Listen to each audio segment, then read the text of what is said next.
الاهتمام والانترست بتاع الشخص وقاعد معاك. ما هو بص، في حاله اسمها حاله الانفتاح، اوبنس. طول ما الشخص قاعد قدامك منفتح بجسمه معناه ان هو متقبلك. كل ما كان منغلق اكتر معناه ان هو مش متقبلك. خلي بالك بقى، التغيير في لغه الجسد لازم يدي معنى. يعني لو شريف قاعد كده والصبح بيكلمه، اتفضل معاك. اول ما يقول لي حاجه فيها الانترست بتاعي، اول ما جسمي لو اتغير كده او فتح جسمه او قاعد لقدام او كان حاطط رجل على رجل فنزلها، اعرف ان في حاجه مهمه جدا هنا لفتت نظر. في علامات كتير في لغه الجسد بتبان في حركات كتير.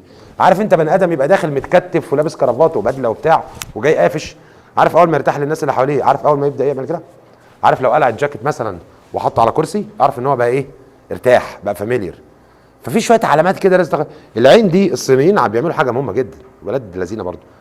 الصينيين لما بيجي يعملوا ديل كبير لازم يلبس نظاره شمس، لازم. عارف ليه؟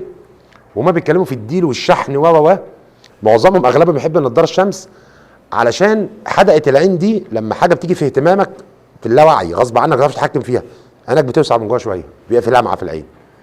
فلو انا بتكلم مع تاجر كبير وفاهم في لغه الجسد هيعرف ان الشحن علينا دي عجبته جدا. فيقوم الصينيين يعملوا ايه؟ يلبسوا نظارات شمس، ما تعرفش تقرا وشهم.